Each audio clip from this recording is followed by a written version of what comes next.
Hello, good evening everyone.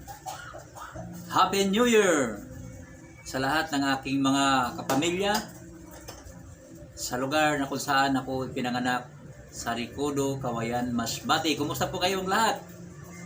Naway maging masaya ang ating pagdiriwang sa taong 2024. Sana'y maging masagana ang biyaya na ipagkaloob sa atin ng Panginoon. So, mga kasama, mga kaibigan, mga kapamilya,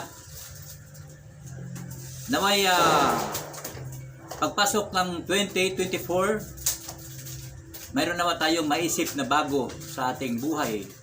Kung ano man ang pagbabago na ating naiisip, atin itong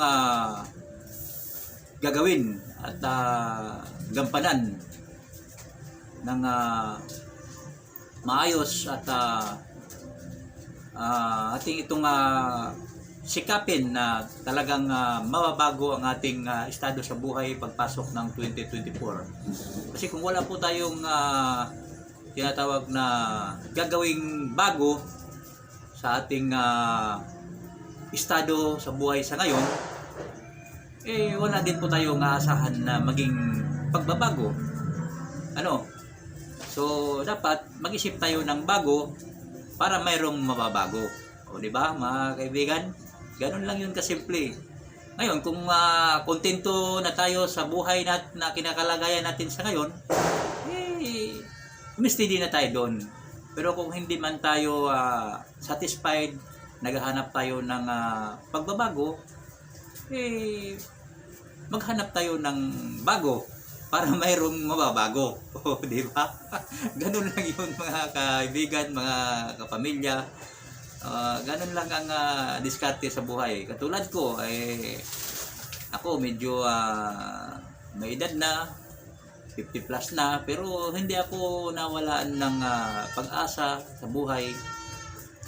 Nagsisikap pa rin ako, naghahanap pa rin ako ng magagandang opportunity na mabago ang estado sa kalagayan ko sa ngayon.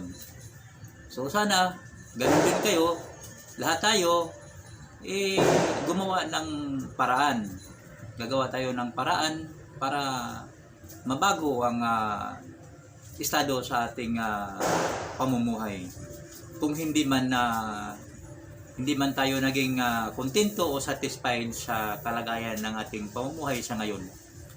So kung gusto nyong makasabay sa mga opportunity na natagpuan ko sa ngayon, kung interesado kayo, i-chat nyo lang ako. I-message nyo ako kung paano handa akong i-explain o i-guide kayo sa mga sa opportunity na ito na natagpuan ko. Huwag nyo nang hintayin na makita nyo na nagbago ang buhay ko.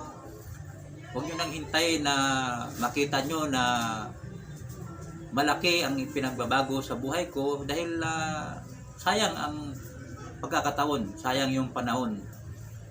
So, kung interested kayo, mga kaibigan, mga kapamilya, chat nyo lang ako. At handa akong i-guide kayo kung paano itong opportunity na ito na aking natagpuan. Maraming salamat, mga kaibigan. God bless you and Happy New Year.